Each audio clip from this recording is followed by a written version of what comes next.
Olá a todos, bem-vindos a mais um evento da Semana da China, organizada pelo Diretório Acadêmico do Curso de Relações Internacionais do UniCeub. É um prazer tê-los todos conosco novamente. Na palestra de hoje, nós vamos escutar sobre o sistema político na China. Antes de começar, eu queria fazer alguns avisos em nome do Darrell. Nós temos um concurso de vídeos curtos acontecendo. Nós pedimos que os interessados façam vídeos de 30 a 45 segundos falando sobre o que aprenderam de novo sobre a China com a primeira semana da China, para mandar isso para o Darrell UniCeub no Instagram. Pedimos que marquem o Darrell e a Embaixada da China e concorram a prêmios generosamente concedidos pela Embaixada. Eu agradeço, inclusive, a Embaixada da China e o Darrell pela organização conjunta do evento. Essa é uma oportunidade, sem dúvida, de grande valor para se conhecer um pouco mais sobre a China, sem os preconceitos que costumam existir na discussão sobre o país. E nós teremos, no mês que vem, a 20ª Semana de Relações Internacionais, entre os dias 25 e 29 de outubro. Para marcar a data, nós discutiremos o tema Brasil e sua política externa em relação à América Latina. Teremos a participação de membros da academia, do governo brasileiro, da iniciativa privada, entes da sociedade civil. Já temos confirmados o ex-ministro das Relações Internacionais, Celso Amorim. Eu mesma farei uma fala no evento sobre feminismo no continente. Eu agradeço os nossos participantes de hoje, o senhor Wang Jie, ou Vitor, que é diplomata da Embaixada da China no Brasil, e o professor Paulo Menechelli, que já é um conhecido nosso, doutorando e mestre em Relações Internacionais pela Universidade de Brasília e diretor de pesquisa do Observa China. Com isso, eu desejo um bom evento a todos. Eu passo a palavra para o senhor Wang Jie, por favor. Boa tarde a todos e todas. Muito obrigado pela essa oportunidade. Muito obrigado, professora Fernanda e professor Paulo aqui. Então, o meu nome é Wang Jie, como todo mundo está podendo ver aqui, mas todo mundo me chama de Vitor, né? Mais fácil aqui. E estou aqui em Brasília há mais ou menos 5 anos e realmente fiquei apaixonado pelo Brasil. Só que, às vezes, quando abro os jornais aqui, quando leio alguns artigos, análises na internet sobre a China, me dói um pouco com algumas palavras, ditadura, autoritarismo, regime autoritário. Então, eu realmente estou sentindo esse, de certa forma, desconhecimento sobre a China aqui no Brasil. Então, estou com muita alegria de poder estar aqui, compartilhar com todos vocês um pouco sobre o sistema político da China. Eu gostaria de, através dessa apresentação, ver com todo mundo algumas questões aqui. Será que a China não tem democracia? Que parece que nem existe eleições. Será que a China existe somente um partido sem permitir que existam outros? Será que a China, com esse crescimento econômico robusto, já abriu mão do socialismo? Então, como o Brasil, a China também tem a Constituição, que serve como a maior lei, a base e diretrizes para outras recomendações de lei em todas as áreas. Após a fundação da República Popular da China, em 1949, a China passou por 4 versões de Constituição, e a atual foi aprovada em 1982. Após isso, a Constituição passou por muitas emendas, detalhando, modificando, aperfeiçoando certos trechos. É justamente na Constituição que define a China um país socialista, que adota socialismo, ou seja, na nossa língua, o socialismo com características chinesas. Como seria esse ponto? Eu vou desenvolver um pouco mais tarde. Mas primeiro, gostaria de apresentar sobre o sistema político fundamental da China, que é o sistema da Assembleia Nacional Popular. Esse órgão tem 2 pontinhos. Primeiro, é o maior órgão do poder. Segundo, que exerce o poder legislativo. Então, esse poder legislativo, talvez seja mais fácil para vocês entenderem, que aqui no Brasil tem Congresso Nacional, Senado, Câmara dos Deputados. Na China também temos. Só que a China é unicameral. Tipo, só tem Câmara dos Deputados na China. Lá dentro, o funcionamento é muito parecido. Encaminhar as propostas, debates, votações de projeto de lei, de regulamentação de leis. é bem parecido.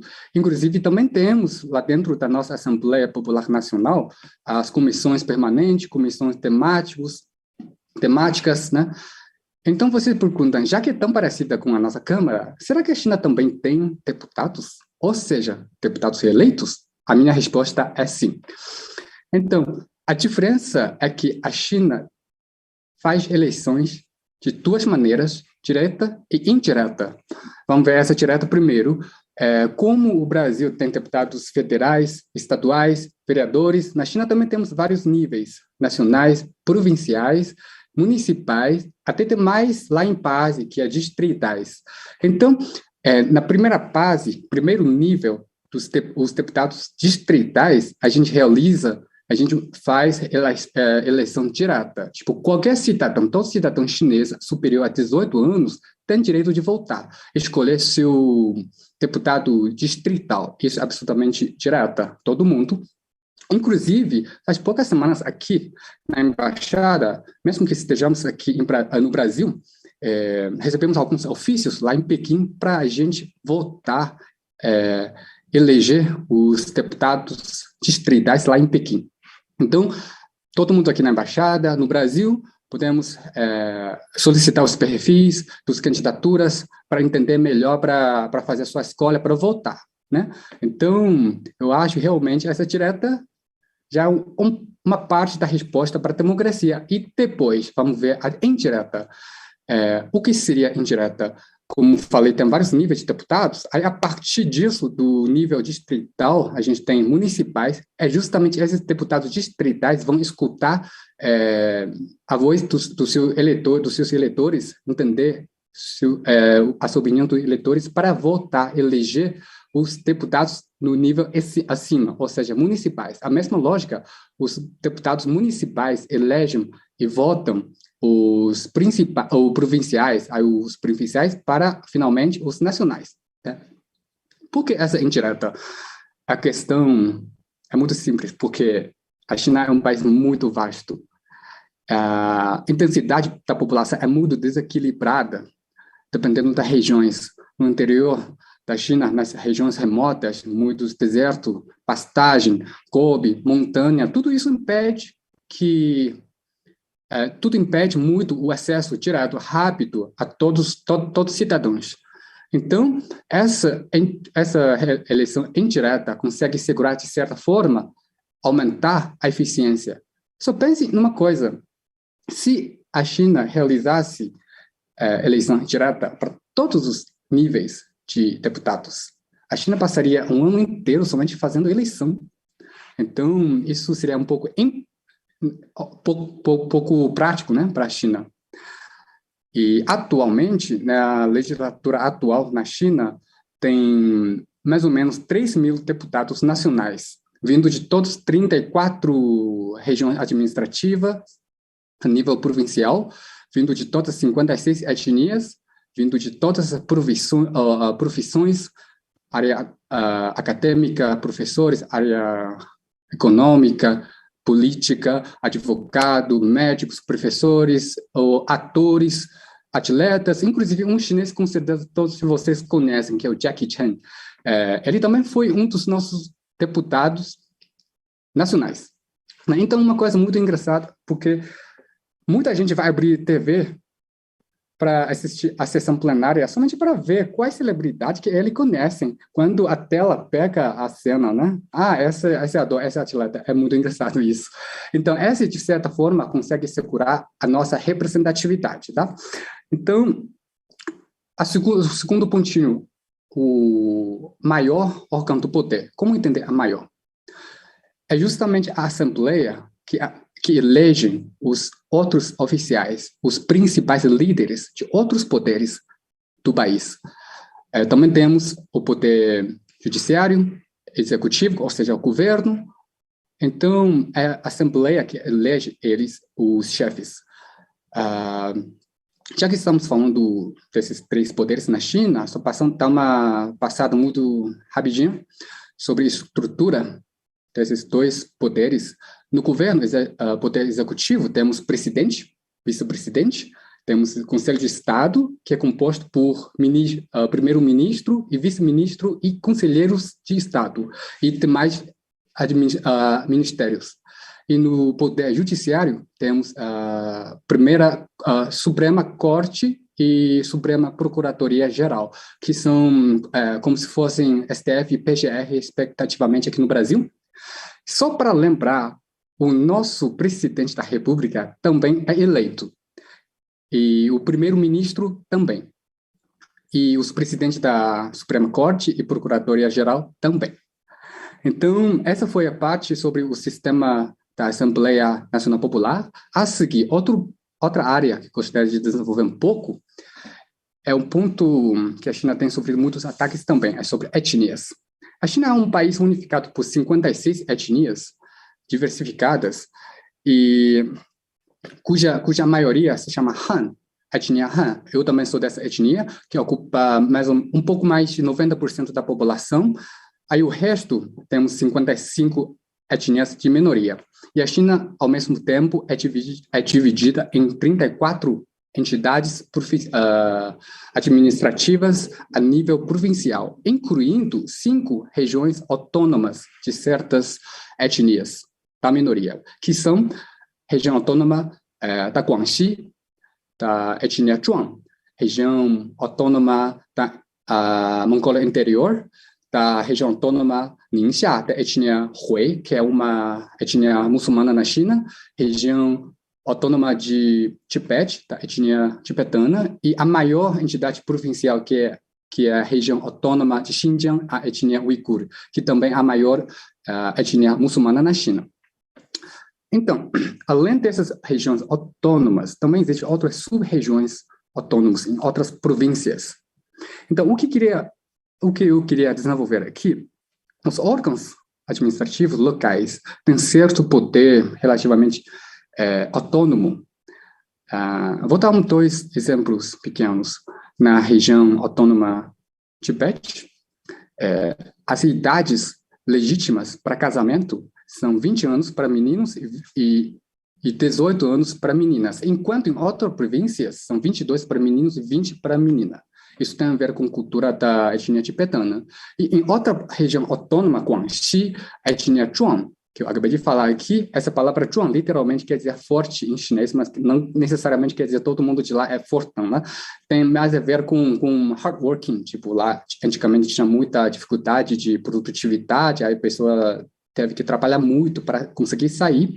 Então, lá nessa região autônoma tem um feriado somente para eles, dia 3 de março no calendário lunar, que como se fosse dia dos finados para eles, através da celebração, da cantar música deles, na língua deles. Então, naquele dia, eu sigo trabalhando, eles descansam, né? Um pouco de inveja aqui.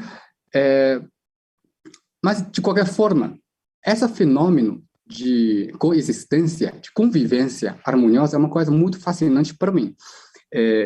Inclusive, na China, para os alunos da etnia da minoria, tem alguns, aspas, privilégios no nosso Enem.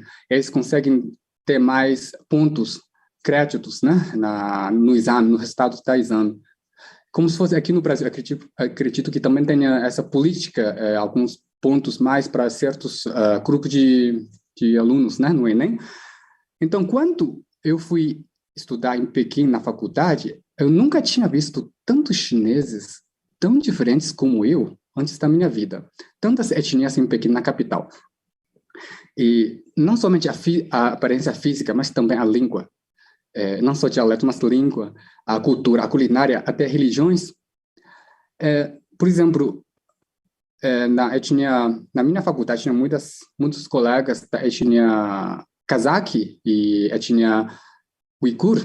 Olhando para eles, a aparência dele é totalmente caucasiano, branquinho, rosto muito dimensional, nariz muito alto, em vez de um nariz de batata como o meu. E a comida também muçulmana, já que eu sou muito carnívoro quando eu estava lá, eu saía muito com nossos colegas de etnias muçulmanas nos refeitórios deles para comer, porque na cultura deles, eles costumam consumir mais carne, cordeiro, bovina, de grande pedaço, em vez de na minha cultura, que é tudo fininho. Então, eu fiz muitos amigos com essas etnias de outras regiões. E, inclusive, eu fiz algumas aulas de língua uigur online, que usa a letra árabe. Não é como os desenhos aqui, ó. São de árabe, letra árabe que escreve de direita para esquerda. Foi muito divertido. E nas faculdades e órgãos do governo, geralmente, também tem o refeitório separado somente para os muçulmanos, que a comida tem mais exigências. Além disso, no governo do alto escalão, também podemos ver muitos líderes, até principais líderes, são de outras etnias. Só dá uma olhada no rosto deles e roupa deles, é muito óbvio distinguir. E outro exemplo mais interessante ainda, quando eu estudava em Macau, né, que foi ocupado por Portugal por mais de 4 séculos até hoje, uma das línguas oficiais ainda é português, após o retorno do território. Então, tinha uma funcionária macaense. Quando falamos macaense em português lá em Macau, não significa qualquer chinês, todos os chineses de lá, de Macau, mas significa os descendentes portugueses, ou seja, descendentes portugueses misturados com os chineses lá, que falam português em casa e o chinês fora de casa, né? Aí essa funcionária, Isabel, toda branquinha, europeia, fisicamente. Aí, uma vez, a gente estava no churrasco na praia, perguntei para ela, ainda com o meu sotaque bem carregado de Portugal na época, falei para ela, ô Isabel, por acaso tu te consideras mais portuguesa ou maquense? Aí ela olhou para mim, ô Vitor, mas eu sou chinesa. Né? Isso foi bem engraçado, então, sentindo e vivendo nessas experiências, nesse âmbito, e olhando para os ataques na internet sobre a China, o governo chinês reprimindo os muçulmanos, etnias da minoria, religiões, tudo isso seria uma piada pronta para mim. Inclusive, alguns vídeos de ataques, ficaria um pouco óbvio. Olha, um muçulmano chinês vivendo em certos países, atacando China com fluente em inglês. Isso, pelo menos para mim, é um pouco esquisito, né? Então, vamos para a segunda parte. Será que a China existe somente um partido, né? Essa questão. Quando falamos da China, é inevitável falar Partido Comunista da China. Então, somente para passar informações básicas, rapidinho, o Partido Comunista da China é o partido do poder, que foi criado em julho de 1921. Acabamos de celebrar o nosso centenário em julho agora, e atualmente temos mais ou menos 90 milhões de filiados no mundo inteiro, e a estrutura do nosso partido, dá uma olhada muito rápida, temos secretário-geral, no nível mais alto, depois de baixo a gente tem comitê permanente do Biro Político, que é composto por 7 dirigentes, e temos Biro Político, que é composto por 25 camaradas dirigentes. E, na verdade, gostaria de dizer que o nosso partido é muito aberto em relação à conversa, dialogar com outros partidos, baseando nos 4 princípios, que são independência e autonomia, igualdade total, respeito mútuo e, por último, não intervenção nos assuntos internos. Então, com esses princípios básicos, o nosso partido, PCCH, tem mantido contato com mais de 600 partidos de todo gênero, seja de esquerda, seja de direita, seja do centro, de mais de 160 países no mundo inteiro. Inclusive aqui no Brasil, nos 33 partidos políticos oficialmente registrados na TSE, o nosso partido também tem muito contato com muitos deles e sempre está disposto e aberto para continuar e estabelecer mais conversas. Tá? Então, falando tanto do Partido Comunista da China, quando eu cheguei aqui, realmente ouvi algumas coisas muito ruins sobre o nosso partido. Inclusive, uma fala, eu acho, absurda, que comunistas comem crianças. Eu fiquei meio confuso e aterrorizado. Olha, ser membro do partido na China é uma coisa boa. É um orgulho para esse chinês, para a família dele, porque não é tão fácil entrar no partido. Não é que você quer e você entra, não é você quer e preenche um formulário e entra. Não. Você vai ter que passar por muitas avaliações dos seus colegas, da sua empresa, do seu órgão onde você trabalha, ou na faculdade, na escola. Isso demoraria uns anos até. Então, quando eu cheguei aqui, eu falei, ué, uma coisa tão boa, exigente, desde quando virou um bicho-papão aqui no Brasil, né? Então, para os nossos amigos brasileiros, eu acho que basta, se tiver uma oportunidade na China, na rua, você pega qualquer fulano, pode perguntar. Na verdade, aqui em Brasília, né, todos nós estamos em Brasília, quando a pandemia permitir, vocês podem ir na Feira do Paraguai, ou seja, dos importados, lá tem muitos nossos conterrâneos chineses. Vocês vão perguntar qual é a opinião deles sobre o nosso governo, sobre o nosso partido. Eu tenho toda a confiança que a maioria das respostas deles vai ser positiva. E, inclusive, eu tinha ouvido outra anedota de um acadêmico singapuriano que faz pesquisa, estudo na China. Aí, na faculdade, ele conheceu uma aluna. No fim do semestre, aquela aluna ficou no segundo lugar no ranking na avaliação geral, naquele curso do ano letivo. Aí a menina ficou muito triste. Aí esse singapuriano ficou sem entender. Ué, o segundo lugar não é ótimo, não?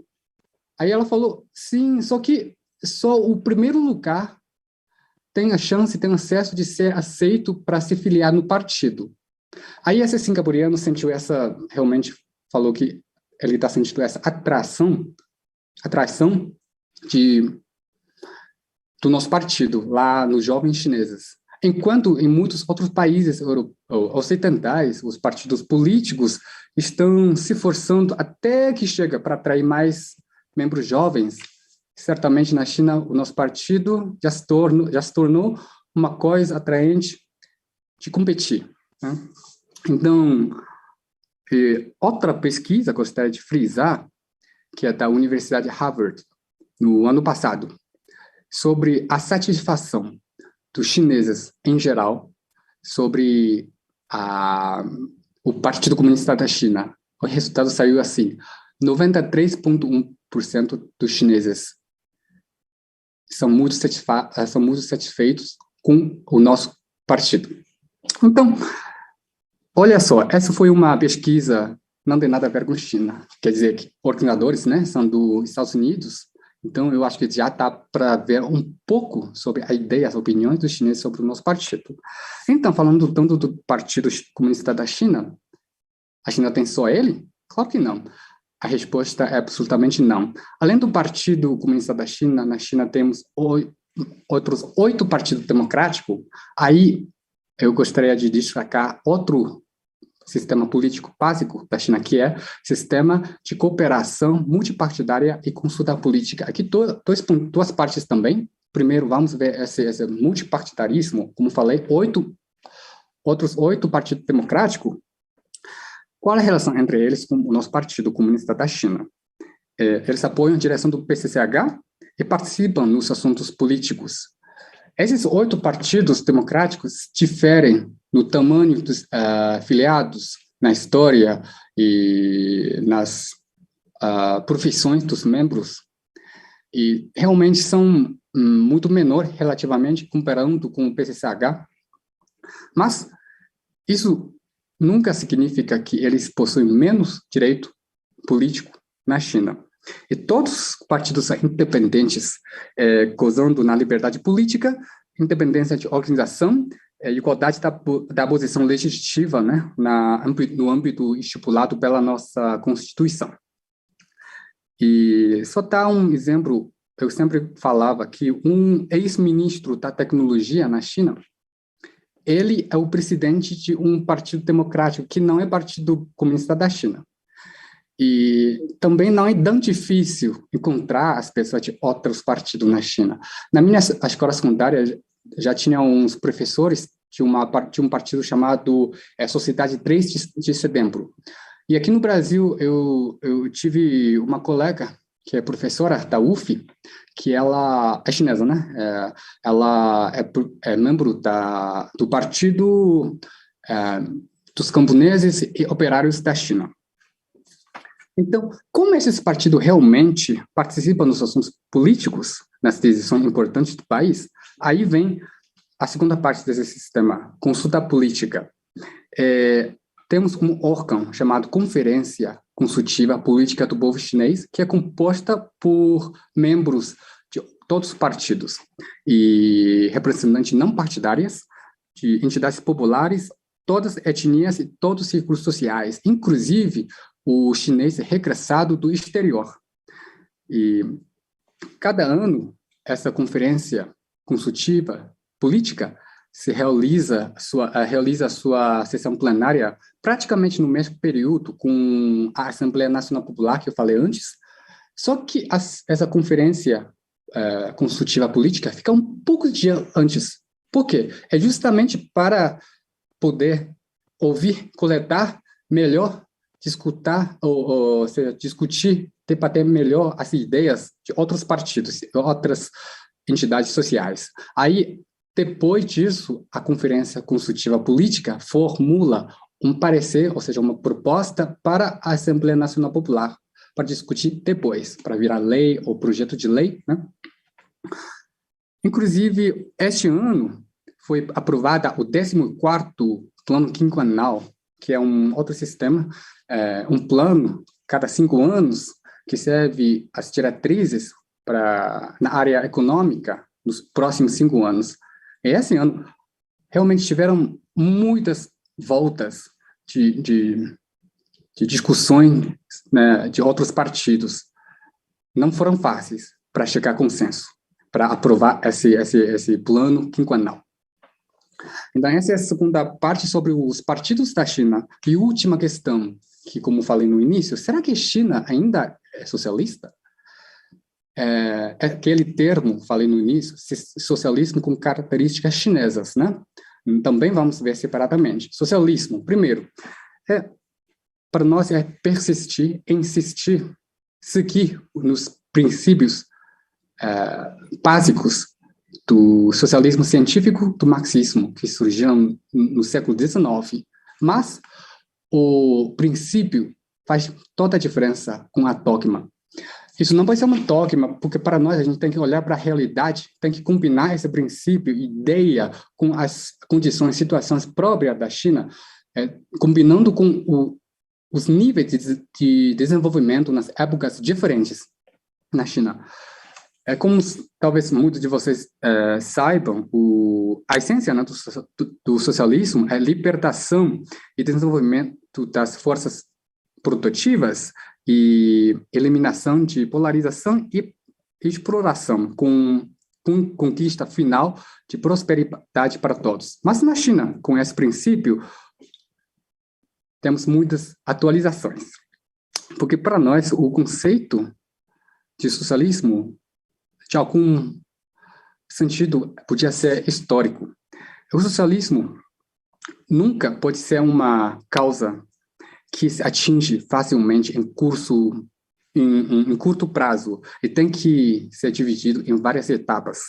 Mesmo hoje, a gente ainda considera que a China se encontre na fase inicial da construção do socialismo e pode levar mais até 100 anos e até 2050, quando a China se torne provavelmente um país moderadamente abastecido em todas as áreas, talvez se torne a maior economia do mundo. Mesmo assim, a gente vai achar que a China ainda está no período inicial do socialismo. E, na verdade, tanto o socialismo comunismo como o Partido Comunista não surgiram da China. A China, no início, sempre foi um aprendedor. O socialismo, comunismo surgiram na Europa. O primeiro partido comunista no mundo também foi criado na Europa. Essas ideias, conceitos, entraram na China praticamente no mesmo período como na América Latina. Então, após tanto tempo, a China vai avançando, o mundo vai evoluindo, a China também vai aperfeiçoando, enriquecendo as nossas teorias, né? E um exemplo, já no início da fundação do nosso partido, o pessoal já percebeu que o nosso socialismo seria totalmente diferente com o socialismo da União Soviética, onde tinha muito mais a classe trabalhadora e operária na cidade do que a China. Então, as táticas, os caminhos seriam diferentes. E outro ponto que gostaria de frisar aqui sobre essa característica chinesa é mais na área econômica. Temos esse sistema, talvez você tenha escutado, sistema socialista da economia de mercado. É porque, para nós, socialismo não quer dizer totalmente contra privado, o setor privado, economia privada, empresa privada, não. O objetivo final o mais importante, é impulsionar, dinamizar a economia para elevar a qualidade de vida do povo, pelo bem-estar do povo, para aumentar a euforia deles, né? Então, nesse sentido, se certos setores privados consigam ajudar a economia estatal a atingir esses patamares, por que não? E, inclusive, tem um provérbio na China clássico: seja preto, seja branco, o mais importante é que esse gato consiga caçar os ratos.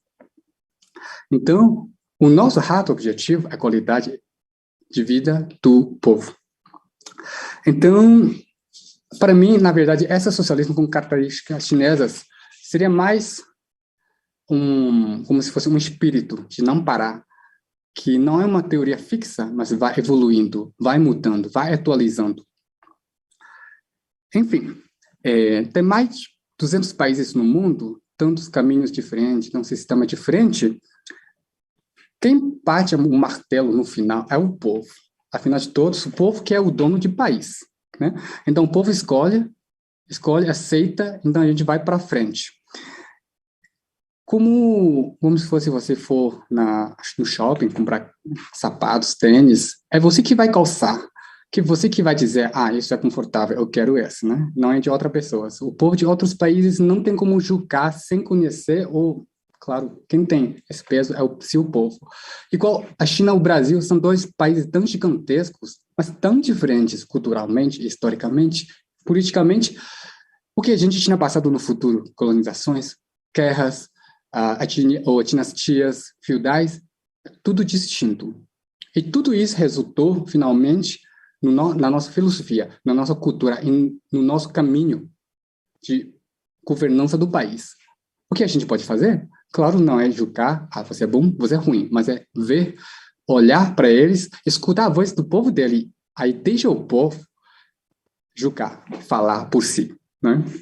Então, essas são as minhas considerações. Como disse recentemente o nosso presidente Xi Jinping, o caminho para a democracia tem milhares.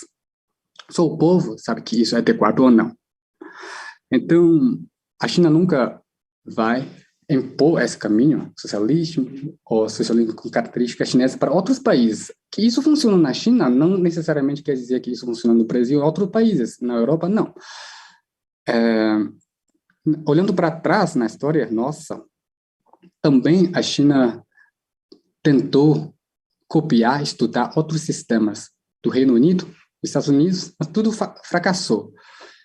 Finalmente, o nosso socialismo com características chinesas, sob a liderança do nosso partido, conseguiu o quê? Colocar arroz nos pratos de toda a população, de 1,4 bilhão de pessoas. A gente não colocou feijão somente porque isso não faz parte da nossa culinária. E também, nas últimas 4 décadas, conseguimos tirar 80 ou 850 milhões de pessoas da pobreza, acabando a extrema pobreza. Eu acho que esse resultado não foi pouco. Por isso, em vez de alguns países impor, em nome de democracia, valores universais, impor muito para outros lugares, a China nunca vai fazer isso. Isso jamais faz parte da nossa filosofia e cultura. E se tem que desenvolver na sua cultura, nas suas condições. Se não, basta olhar para alguns países, Afeganistão, Iraque, agora, né? Claro, a China não é perfeita, ninguém é santo. A China ainda tem muitos desafios pela frente, mesmo, embora que o PIB tenha ultrapassado 10 mil dólares americanos, a China ainda enfrenta muitos desafios, não só na área econômica, mas em outras áreas, meio ambiente e desequilíbrio dos recursos educacionais entre as regiões, etc. Mas o espírito é que a gente não vai parar aqui. A gente vai continuar esse caminho com a direção e vai atualizando, aperfeiçoando, corrigindo, se tiver erro também. Então isso é o maior espírito da nossa. Então, essas são as minhas considerações. Espero que vocês tenham aproveitado e depois, se tiver alguma dúvida, por favor. Muito obrigado. Muito obrigada, senhor Wang. É uma participação realmente... Aprendemos bastante com o senhor hoje. Eu passo a palavra para o professor Paulo. Professor Paulo, por favor. Olá, boa tarde, tudo bem?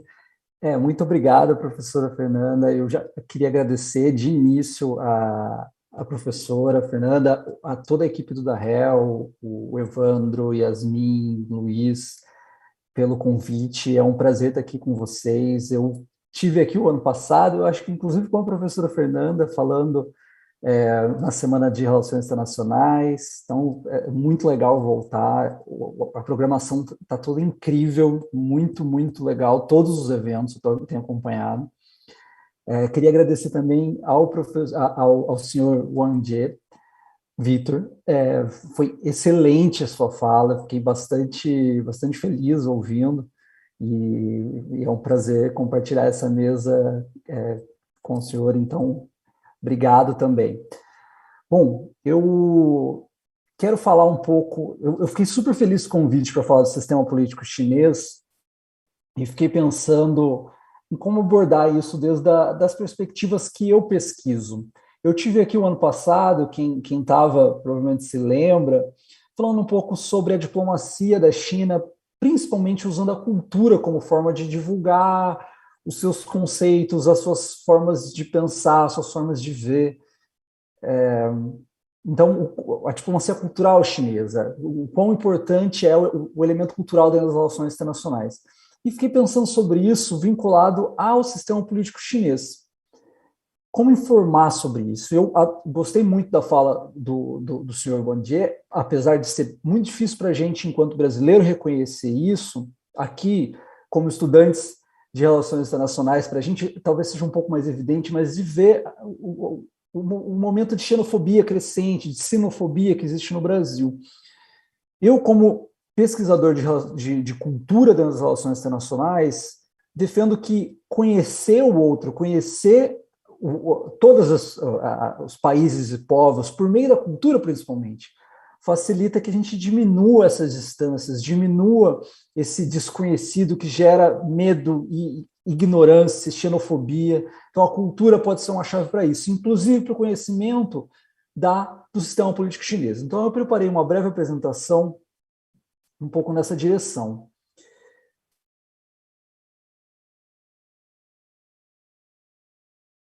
Conseguimos ver, professora Fernanda? Sim, tá ótimo. Só projetar aqui. Então, a minha fala de hoje é sobre o sistema político chinês. Eu coloquei um subtítulo tirado de uma fala justamente do Xi Jinping, recente. Então, como ajudar o público?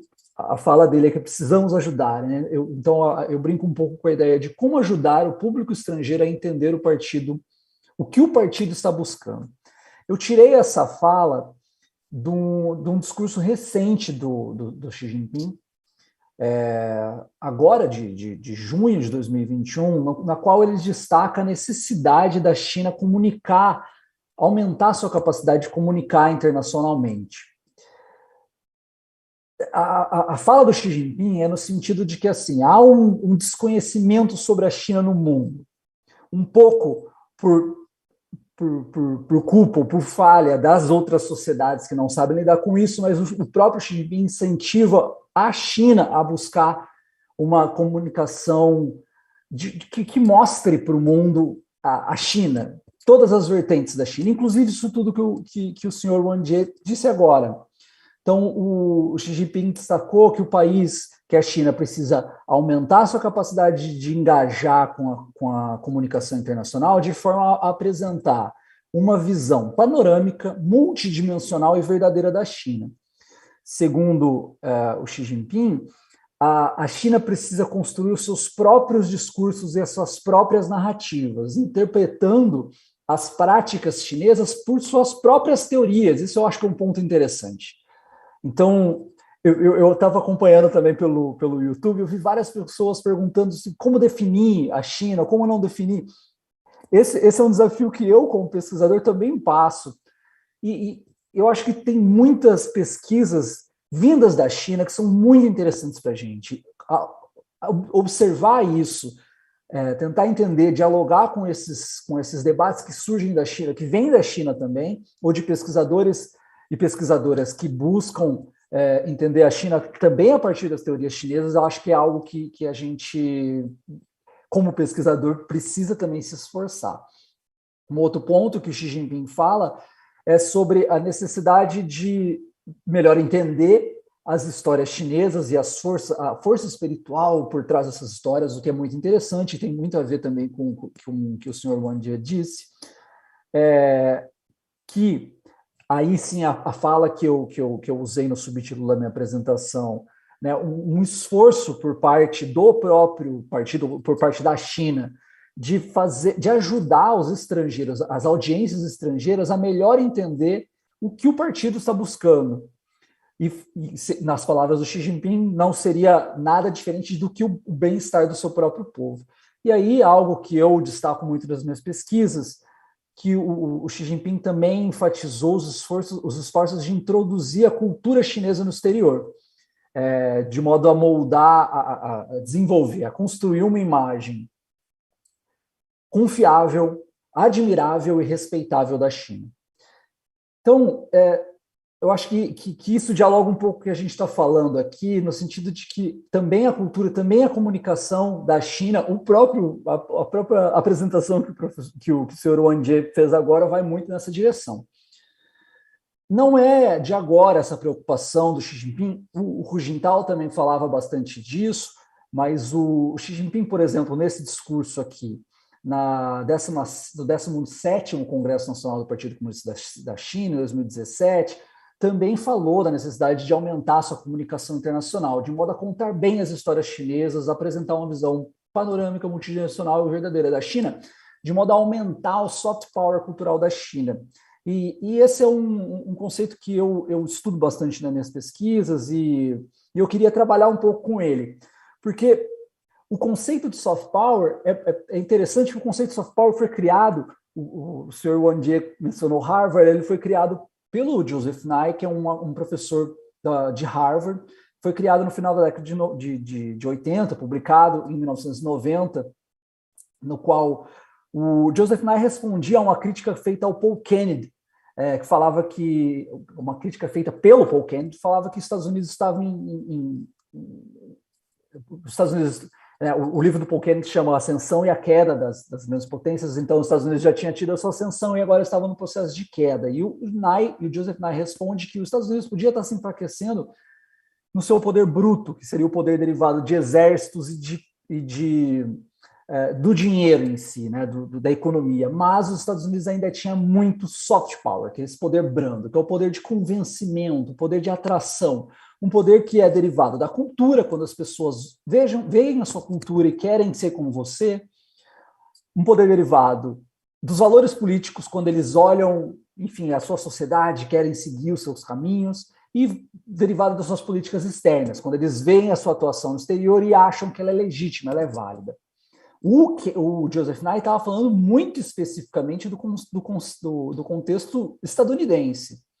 Mas o conceito de soft power ganhou tração muito rapidamente na China. Ainda em 91, ele foi traduzido para o chinês e gerou bastante debate lá. Então, esse livro de 2017 foi publicado, foi escrito pelo Wenzhou Jiang, falando justamente desse soft power cultural. Ele tem algumas características bem interessantes e peculiares à China. Em 2020, por exemplo, tem muitas obras sobre isso, mas em 2020 foi escrita editada pelo professor Edney, pelo professor Rosen e pela professora Inju, chamado Soft Power with Chinese Characteristics, brincando um pouco com essa ideia do socialismo com características chinesas e explicando várias vertentes, muitas áreas de atuação. É bastante interessante para quem pesquisa isso. Eu queria trazer um ponto específico em que o soft power se relaciona com o sistema político. E eu acho muito curioso que lá em 1990, quando o Nye publicou a sua obra, ele cita uma ativista chinesa, uma jovem ativista chinesa, sem nome, ele não nomeia ela, e ele diz que, segundo essa jovem ativista chinesa, abro aspas, ela disse o seguinte para ele: nós vimos muitos filmes de Hollywood, eles sempre mostram casamentos, funerais e tribunais. Então agora nós achamos que é natural processar alguém algumas vezes na vida. Eu acho curioso, porque é uma anedota que o Nye conta, sem explicar muito bem, sem se debruçar muito sobre o tema, mas diz muita coisa para a gente. Primeiro, o poder do cinema em passar ideias sobre um povo, sobre uma cultura, sobre uma sociedade. Eu sou formado em Direito originalmente. Um dos motivos que eu quis fazer Direito foram os filmes hollywoodianos, que mostravam advogados ali e tal. Então, assim, nos impactam muito isso. Mas tem algumas outras coisas aqui. Então, o sistema político dos Estados Unidos, o rule of law, né, o Estado democrático, o Estado de Direito, e vários desses debates estariam nos filmes hollywoodianos, mostrando enfim, esse sistema, esse modelo todo. E eu fico pensando, de novo, no papel da cultura para informar sobre o sistema político chinês. Com relação aos Estados Unidos, a gente precisa menos que venha um diplomata com um português brilhante, como do Wang Jie. Eu estou, como estudante de chinês dos Institutos Confúcio, eu espero que um dia o meu chinês fique tão bom quanto o seu português. Mas precisa menos que venha um diplomata explicar o sistema político. Para estudantes de relações internacionais, muitos estudantes, inclusive de China, que estudam o tema China e que desconhecem o sistema político chinês. Um dos elementos, inclusive, pode ser o predomínio de filmes e séries hollywoodianas, estadunidenses, dentro da nossa esfera, da nossa criação enquanto pessoas, indivíduos na sociedade. Eu acho curioso trazer esse ponto, porque desde 2016 a China é o país do mundo com o maior número de salas de cinema. E desde 2020 a China é o maior mercado cinematográfico do planeta.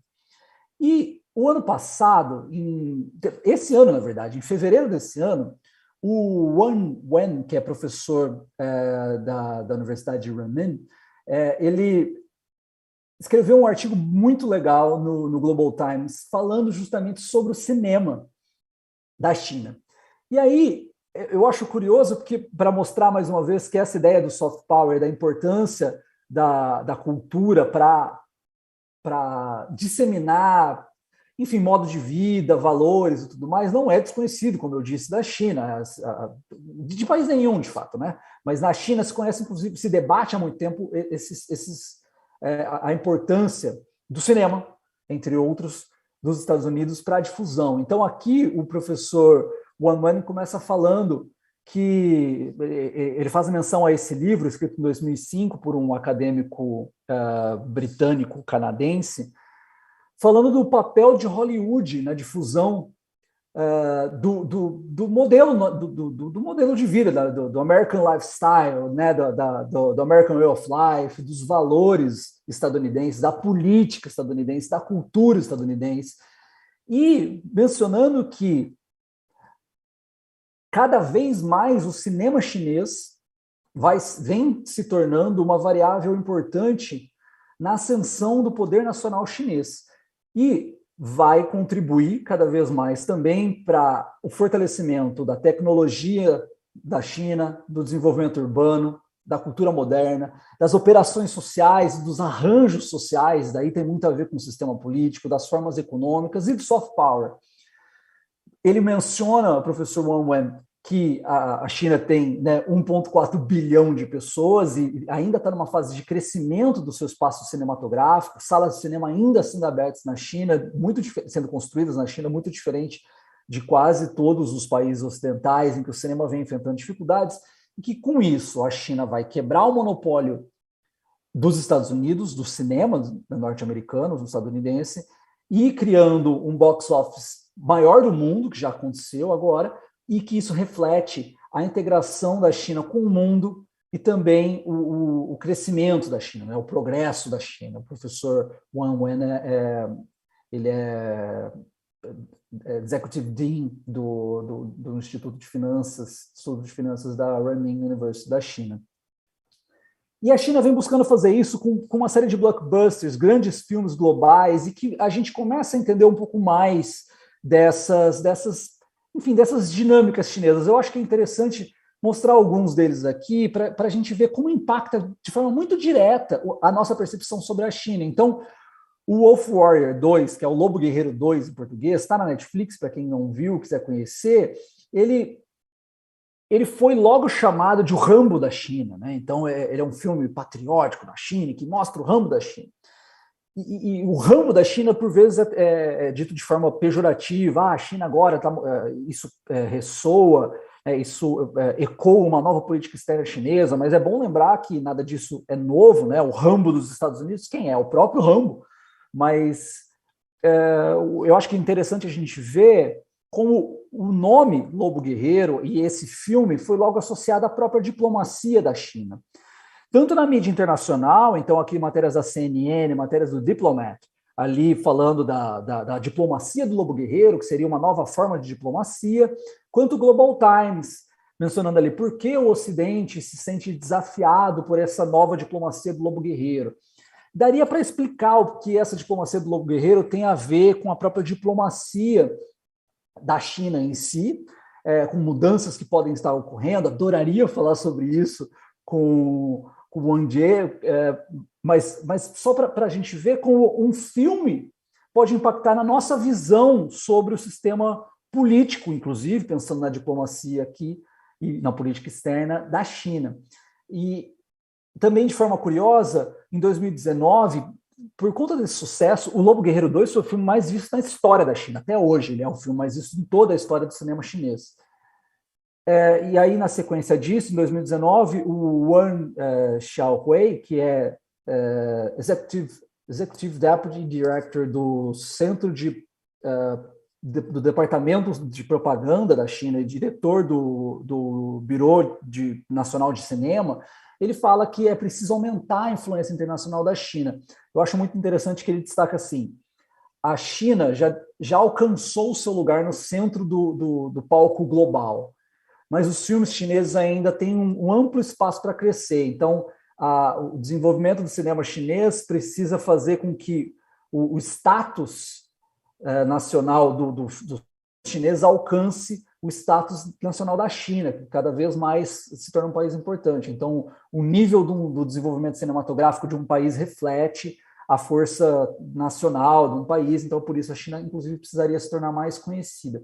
Um outro destaque também, só para comentar rapidamente, é o Terra Deriva, é um filme de 2019, também está na Netflix, e alguns analistas aqui, a Anne Cocas, ela é uma professora de estudos de mídia da Universidade de Virgínia, ela escreveu um op-ed no Washington Post falando de como essa ficção científica, ela serve para a gente entender as visões de futuro de Pequim. Eu, inclusive, escrevi um capítulo de um livro que foi publicado agora, em 2021, há alguns meses, dentro da coletânea As Relações Internacionais do Cinema. Eu escrevi um capítulo analisando justamente como no filme Terra Deriva a gente pode ver um pouco das organizações internacionais e da governança global em um futuro com características chinesas. Então, por meio de um filme de ficção científica, a gente pode conseguir entender um pouco mais sobre como a China pensa o futuro, questões como organizações internacionais, a importância ou não que o governo chinês dá a elas, algumas questões de governança global, como se dá essa governança global. Então, eu acho que é muito interessante que filmes assim sejam produzidos. E, não por acaso, no ano passado, em 2020, foram publicadas diretrizes, né, um guia de diretrizes pelo governo chinês para desenvolver o setor de ficção científica da China. Vejam que interessante. E, segundo esse documento, a prioridade número 1 é entender muito bem o pensamento de Xi Jinping, entender o Xi Jinping Thought, que seria também, enfim, uma espécie, né, o senhor Wang Jie pode explicar um pouco mais para a gente, mas o socialismo com características chinesas é compilado dentro dessa ideia do pensamento de Xi Jinping. Então, entender isso para fazer filmes de ficção científica. Então, a gente poderia ver nos filmes de ficção científica e entender um pouco mais sobre o sistema político, esse socialismo com características chinesas e essa ideia e da própria concepção de sociedade. Além disso, também os filmes de ficção científica deveriam destacar os valores chineses, mostrar a cultura tradicional, mas também a cultura moderna da China, mostrar a China como um lugar de inovação, valorizando os cientistas, tecnologicamente avançados. Acho legal para a gente pensar também que aqui a gente está falando de forma mais geral sobre a sociedade, enfim, o pensamento de Xi Jinping e tudo mais, mas mesmo em pontos específicos, como o que o próprio senhor Wang Jie disse agora sobre as sessões, a Assembleia Nacional do Povo, essas questões mais práticas da organização política per se, né, elas, estrito senso, cada vez mais ganham audiência dentro do Brasil. Apesar de a China ser o principal parceiro comercial do Brasil desde 2009, a gente conhece ainda muito pouco da China. Então, aqui algumas matérias da Xinhua em português e da China Radio International falando sobre isso, sobre 2 sessões, por exemplo, que foi um evento muito importante que aconteceu agora, que acontece todo ano, mas que teve bastante repercussão agora por causa também da pandemia e tal. Então, algumas matérias chamando atenção para isso, e alguns veículos especializados, como o Pagode Chinês, que é um podcast lá da nossa turma da Observa China, o Radar China, Sabe a China, que são várias iniciativas do Brasil, buscando entender cada vez mais a China, deram destaque sobre isso. Mas a gente conhece muito do modelo norte-americano, por exemplo, estadunidense, por séries. Então, pensando num grande momento, que seria uma fala muito grande, juntando câmaras e tudo mais, seria, por exemplo, o State of Union, né? Então, o discurso do Estado de União dos Estados Unidos. Quem acompanha, por exemplo, House of Cards, tem todo um episódio dedicado muito com ênfase ao discurso do State of Union. E, inclusive, dentro do House of Cards se criou um verbetezinho ali para os fãs e tal, explicando o que é. Então é muito curioso que a gente conhece muito do modelo norte-americano, tanto das eleições, esse modelo que o senhor Wang Jie explicou de uma eleição direta, depois com algumas eleições indiretas, a gente sabe muito bem como funciona nos Estados Unidos, por exemplo. Eu acho legal destacar o House of Cards, porque o próprio Estado norte-americano, o Bill Clinton, ex-presidente, já destacou que quase tudo ali é real e o House of Cards faz muito sucesso na China, né? Então é uma matéria ali destacando por que os líderes chineses gostam de assistir House of Cards, e embaixo tem uma matéria da Veja, da Revista do Brasil, em que o Xi Jinping, em visita aos Estados Unidos, falou, olha, aqui a gente não está em House of Cards, tal. Então falando um pouco dessa luta dele pela combate à corrupção, alguns destaques. Mas falando dos Estados Unidos, isso é mais evidente, mas mesmo outras séries. Então, pensando num sistema que é um pouco mais distinto do nosso, por exemplo, o sistema parlamentarista, a gente conhece muito mais o sistema parlamentarista assistindo séries como The Crown, o Borgen, né, que é uma série dinamarquesa que fez muito sucesso no Brasil agora. Ela é lá de 2010 até 2013, mas fez muito sucesso e mostra um sistema bastante diferente do nosso. The Crown, toda essa separação entre chefe de Estado e chefe de governo que no Brasil a gente não tem, a gente consegue entender isso muito mais. Pessoas aprendem sobre o sistema parlamentarista assistindo The Crown, assistindo Borgen, do que, de fato, estudando em documentos formais. Então, porque eu acho que cada vez mais a China, com o aumento dessa presença da China, inclusive em plataformas como a Netflix, né? Então, aqui uma matéria de 2019 falando que a Netflix tem expandido os seus conteúdos, tanto de filmes quanto de séries chinesas. isso nos possibilita um acesso um pouco maior a esse tipo de iniciativa.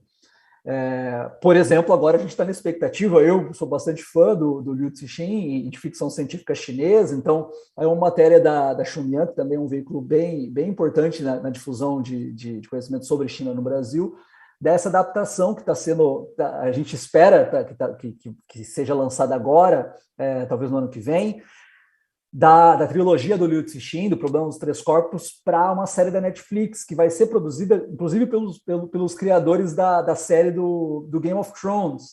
E aí já teve algumas repercussões, alguns senadores dos Estados Unidos pediram para a Netflix não fazer, porque o Liu Cixin teria opiniões com as quais eles não concordam, então mostrando que há uma interação muito grande aí entre cultura pop, né, cinema, séries e o sistema político. No caso do Brasil, isso é mais importante ainda, que a gente conheça mais a cultura chinesa, por um esforço da China também, de se mostrar mais ao mundo, mas que a gente tenha maior abertura para isso, porque, como diz essa matéria da Tatiana Prazeres, escrita na Folha agora, em fevereiro de 2021, apesar da China ser o principal parceiro comercial do Brasil, ainda faltam sinólogos no Brasil, sinólogos e sinólogas, falta gente que navegue entre culturas diferentes, que fale chinês, que capture as nuances. Só para citar o caso do cinema, em 2019, que foi o último ano com o cinema funcionando normalmente, antes da pandemia, segundo dados da Ancine, eu até deixei aqui a fonte, é o Anuário Estatístico do Cinema Brasileiro, da versão de 2019, dos 10 filmes mais vistos, né, dos 10 filmes com o maior público no Brasil em 2019, um é brasileiro, que é ali em sétimo lugar, o Nada a Perder 2. Os outros 9 são hollywoodianos. Então, toda a nossa visão de mundo é muito moldada também por filmes hollywoodianos. Então, conhecer um pouco mais a cultura, conhecer outras narrativas, pode nos permitir, inclusive, conhecer mais o sistema político chinês, mas conhecer mais a cultura chinesa, conhecer mais das teorias chinesas. Inclusive, tem muita gente das relações internacionais, teorias das relações internacionais chinesas, teorias relacionais, tem muita coisa interessante para a gente aprender. Mas a cultura em si pode funcionar como essa ponte que facilite contato entre povos, contato de pessoas, aproxime países, diminui desconfianças, derrube muros e crie, de fato, uma sociedade mais plural, mais diversa, mais harmônica, sem xenofobia e sem desconfianças e ignorâncias que o medo do desconhecido pode causar. Eu deixo aqui meus contatos, se quiserem conversar mais, será um prazer falar com vocês nas redes todas por aí e sigo à disposição. Muito obrigado. Muito obrigada, professor Paulo. Agora a gente vai passar para a sessão das perguntas. O Darrell vem selecionando algumas no chat lá na transmissão do YouTube. Eu vou começar com uma para o senhor Wang. O professor Paulo até mencionou o Wolf Warrior na fala dele, e essa tentativa dos jornais ocidentais de imprimir essa alcunha Wolf Warrior na diplomacia chinesa. Eu gostaria que o senhor comentasse as estratégias da diplomacia chinesa que se enquadram dentro desse apelido. Foi a pergunta do Tiago Bezerra, que faz Relações Internacionais na Federal da Paraíba. Então, passo a pergunta para o senhor. Ok, muito obrigado pela essa pergunta muito boa, eu gostei muito. Bem, essa expressão, Wolf Warrior, né, guerreiro de lobo, primeiro, me parece que essa expressão um pouco narrativa ocidental, mas, vamos lá, 2 palavras, guerreiro e lobo. Guerreiro, se olhar somente para essa palavra, eu não acho isso uma coisa ruim, guerreiro. Guerreiro lutar para quê? Para seu povo, para seu país, teria algum sentido com patriotismo. E lobo, talvez que na cultura ocidental seja uma figura, uma personagem muito negativa, mas olha só, lobo é um animal de hábito coletivo. Eles atacam junto, vivem junto. Isso reflete um pouco da nossa cultura, da humanidade também. Ninguém pode viver sozinho e, claro, existe muita vantagem em viver com seus colegas. Todo mundo junto consegue atingir uma meta maior. Então, isso também é um espírito ótimo, eu acho. Então, juntando os dois, o Guerreiros, eu gostaria de interpretar nesse sentido. É como se fosse uma ação de muitos guerreiros de um país lutando junto com o espírito de lobo, com esse espírito de coletividade, para atingir seu objetivo. Isso não seria uma coisa boa, né? E outra coisa, se você realmente quiser falar, lobo, uma coisa ruim, negativa, mas olhando para a nossa história de 5.000 anos, não só na China, mas na Ásia toda, qual seria a filosofia maior? A confucionismo. E o que isso traz? É pacífico e convivência harmoniosa com outras nações. E olhando para a China, nessa longo prazo da história, inclusive temos um provérbio: se as pessoas não me atacam, eu não vou atacar. Se eles me atacam, com certeza vou atacar de volta. Isso não quer dizer que é uma quebra desse confucionismo, mas é uma coisa tipo, é pelos seus direitos, é pelos seus interesses. A gente não tem não é aquela filosofia, alguém bate no seu rosto esquerdo, você vai deixar ele, por favor, me bate na direita também. Não, isso, para mim, para nós, acho que não está tão correto, né? Então, eu gostaria de interpretar nesse termo um ponto positivo de patriotismo, de defender pelos seus interesses. Obrigado. Muito obrigada pela resposta, senhor Lando. Realmente excelente. Inclusive, o chat inteiro está impressionado com o senhor e o conhecimento que compartilhou conosco hoje. Eu vou direcionar a pergunta para o professor Paulo agora. Do Rafael Silveira, aqui cursa Economia na Federal do Pará. Que estratégias de soft power o senhor considera que seriam úteis aos interesses da China hoje?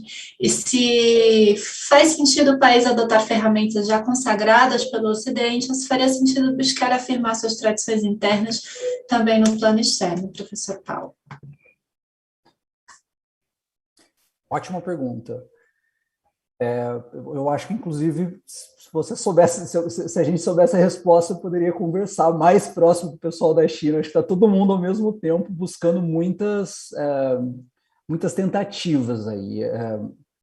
Na China, também há uma fala muito, muito interessante atribuída ao Deng Xiaoping, que é atravessar o rio sentindo as pedras. Eu acho que isso é muito, muito, muito prudente, e a China faz isso com brilhantismo. Então, a China adota algumas iniciativas de soft power que são bastante tradicionais. Uma delas é o próprio Instituto Confúcio, né? Então, institutos culturais. O modelo do Instituto Confúcio é baseado no modelo do Goethe Institute, baseado no modelo da Aliança Francesa, no modelo do British Council, no modelo do Instituto Cervantes.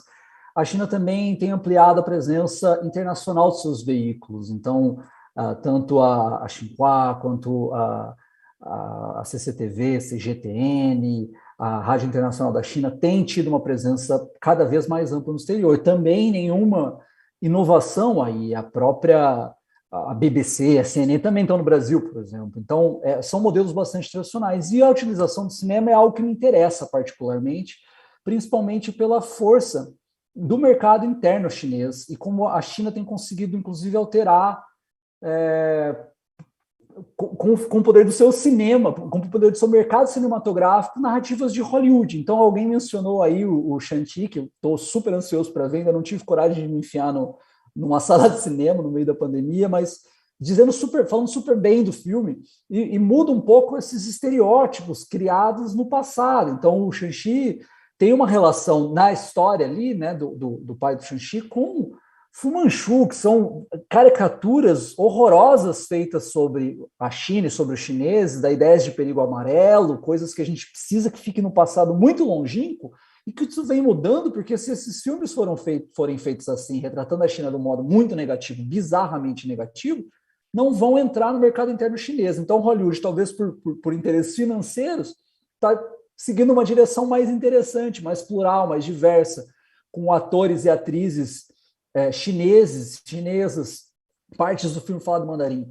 Então, eu acho que o cinema é um ponto que me interessa muito. E eu não sei, falando muito com o público jovem, seja na minha turma de cinema e relações internacionais na UNB, seja em palestras por aí, eu percebo uma mudança muito notável na audiência de produções chinesas. Quando eu comecei essas pesquisas, em 2015, 2016, ali, eu falava sobre cinema chinês e conhecia sempre os mesmos. Eram os filmes do Bruce Lee, O Tigre e o Dragão, filmes ali da quinta geração do cinema chinês. Hoje, a turma conhece tudo, conhece os C-dramas, conhece os doramas chineses, conhece os filmes recentes que estão saindo. Então, eu acho que esse é um caminho que me interessa bastante, que eu tenho olhado com bastante atenção. Eu acho que esse pode ser um caminho legal para a gente acompanhar. Obrigado pela pergunta.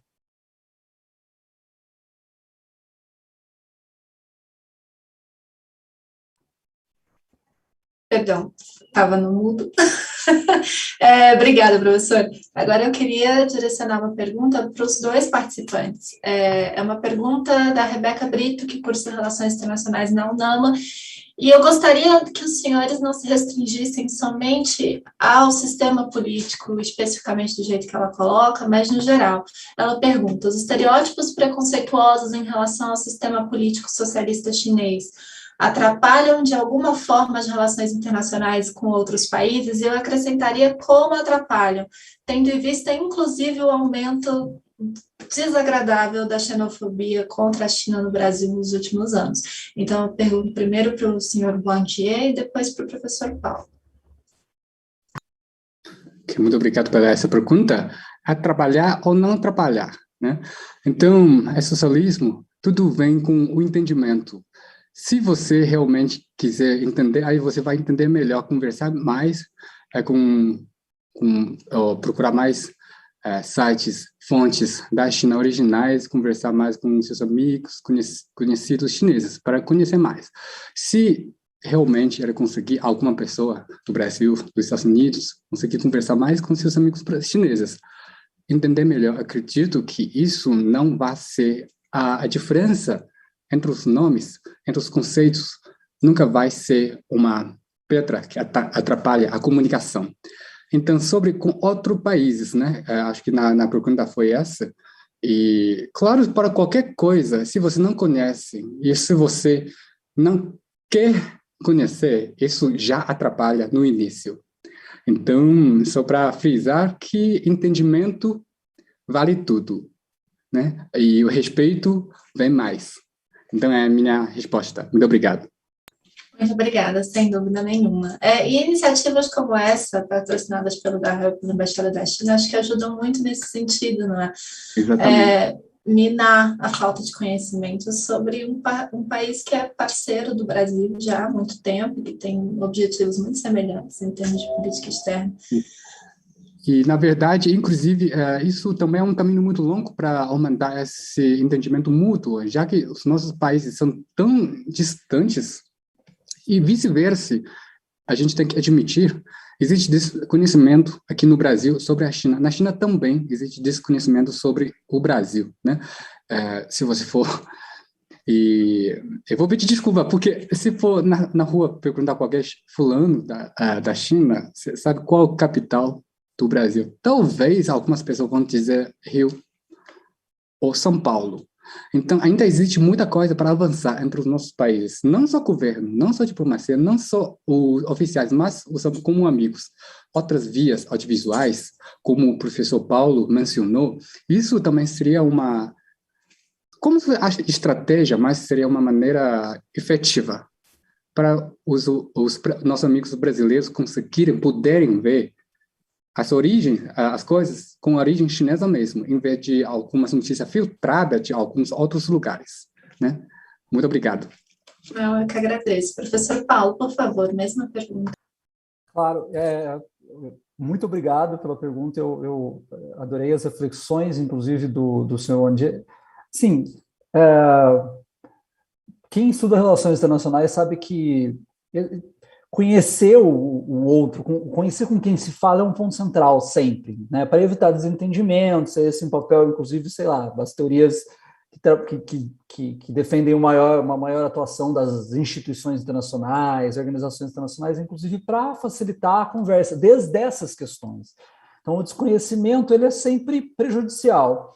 E eu acho que ele pode assumir características bem nocivas quando chega em comentários xenófobos e xenofóbicos, como a gente tem visto agora, recentemente. Eu sempre tive colegas aqui no Instituto de Relações Internacionais da UNB que eram chineses e que estavam fazendo intercâmbio, e a gente conversava um pouco sobre isso. E eu pedia desculpas um pouco ofendido por ele, ouvindo algumas coisas que falavam, como o senhor Wang Jie comentou no começo, assim, de barbaridades que você via que era de um desconhecimento bizarro assim, sobre a China. E, claro, eu não faço defesa sem nuances de nenhum país, nem do Brasil, nem da China. Então, não é isso, que a China é perfeita. De longe, não é isso que eu estou dizendo. Nem o Brasil, país nenhum é. Não é isso que eu quero dizer. É só assim, comentários rasos, preconceituosos, não adiantam para nada, para nenhum país, em nenhuma situação. E aí eu acho que tem muitos elementos nessa conversa, há questões, inclusive, de dificuldade de idiomas, mas isso foram questões que surgiram com relação a todos os países. O Brasil, todo mundo sabe, até a primeira metade do século XX, por exemplo, falava mais francês do que inglês nos Estados Unidos, né? Então, assim, foi um processo também de mudança aí, são processos que são evolutivos, né? Levam tempo, e é assim mesmo. Eu acho que a cultura tem um papel fundamental nisso. E a gente não se dá conta de umas questões simples e basilares que impactam demais a relação. O próprio senhor Wang Jie mencionou um exemplo que é super interessante. A gente que é criada num sistema muito mais cristão e católico e tudo mais, tem, ao menos na narrativa, essa ideia do dar a outra face. Ela não faz parte do sistema cultural, da cosmovisão chinesa. E, algumas ideias confucionistas, não fazem parte do nosso repertório. Então, assim, a gente precisa conhecer mais. Para quem gosta, para quem estuda relações internacionais, isso é um prato cheio, incrível. Eu adoro ler Confúcio, estudar teorias de relações internacionais que se baseiam em ideias relacionais, muito baseada em práticas confucianas. Mas mesmo para quem lida com questões comerciais, financeiras, econômicas, de investimento, para tudo isso, conhecer a cultura do outro é fundamental. Seja de parte a parte, como bem destacou o senhor Wang Jie. Também na China tem havido um crescimento, a professora Ana Chao tem se desempenhado nisso, em criação de cursos de português na China, tem surgido cada vez mais escolas ensinando a cultura e o idioma do Brasil na China. E no Brasil tem que ser o mesmo. Então, a China é o principal parceiro comercial do Brasil há mais de 10 anos. E a gente conhece pouquíssimo da China. Isso é curioso, né? Assim, para dizer o mínimo. Então, eu acho que é por aí. Sim, de fato. Era exatamente esse tom que eu acho que esperávamos aqui, como realmente conhecer e se aproximar do sistema político chinês, respeitando as diferenças entre os dois países e reconhecendo possíveis semelhanças também. E uma pergunta nesse sentido no chat, que é a última que nós teremos hoje, que eu também passo para os nossos dois participantes. Uma indicação de leitura sobre o sistema político chinês que possa ajudar os nossos alunos a conhecerem melhor o tema. Primeiro o senhor Wang, depois o professor Paulo. Okay. Realmente tem muitos livros, mas eu vou escolher um livro. Por quê? Porque já foi publicado aqui no Brasil faz pouco tempo, está em língua portuguesa. Do ponto de vista de um estrangeiro, um acadêmico, diplomata de um país asiático. O nome do livro é A China Venceu? É uma pergunta. Pelo diplomata e político acadêmico, o nome é Kishore Manpupaney. Eu realmente, desculpa, eu não consigo pronunciar o nome muito bem dele, porque isso não vem de inglês, não vem de chinês, muito menos português.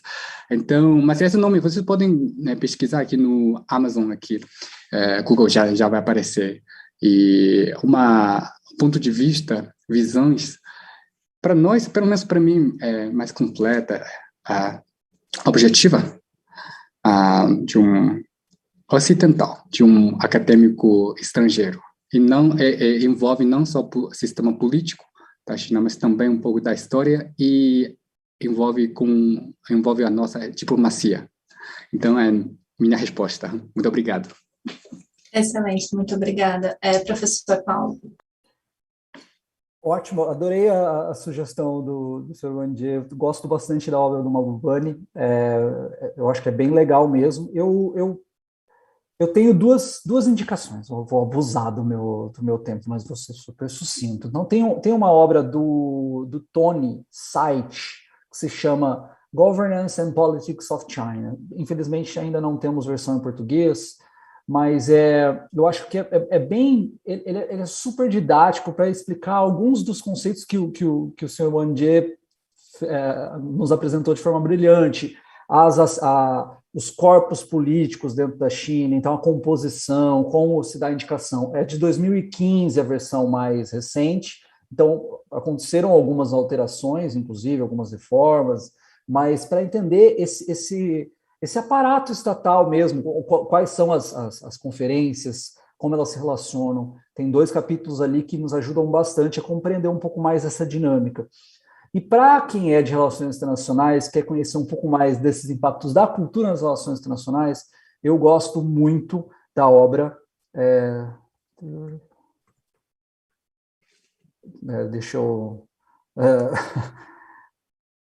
Do professor. Peraí, desculpa, gente, fugiu o nome dele, porque. Do professor Yan Qingqin. Ele é professor da China, né? O professor Wang Jie deve conhecer ele. Eu adoro a obra dele, se chama A Relational Theory of World Politics. Então, também não tem em português, infelizmente, mas ele fala de uma teoria relacional das relações internacionais, da importância, inclusive, de conhecer a cultura chinesa para entender isso, de conhecer ideias confucionistas para entender a importância do relacionamento entre pessoas, entre estados, entre países, enfim, tem vários debates que são riquíssimos para a gente valorizar essa dimensão cultural das relações internacionais. Então, recomendo eles também para entender o aparato do sistema político chinês. Obrigado. Muito obrigada, professor. Excelentes indicações, o pessoal do Dahel vai tentar colocar lá no chat também o nome dos livros indicados. Eu vou encerrar a nossa discussão por hoje, infelizmente. Acho que todos aprenderam bastante. Eu, com certeza, aprendi muito com os nossos 2 palestrantes hoje. Foi realmente uma experiência imperdível. E, para quem não conseguiu assistir, a gravação desta e das demais palestras estão disponíveis no canal do Dahel no YouTube. Depois que a transmissão ao vivo terminar, fica tudo salvo lá para quem quiser atualizar, para quem quiser se atualizar com a Semana da China. A programação continua amanhã com a discussão Jovens na China. Nós teremos convidados muito interessantes debatendo sobre isso também. E declaro encerrada a nossa mesa por hoje. Obrigada, senhor Wandier, obrigada, professor Paulo, e vemos vocês amanhã. E obrigado.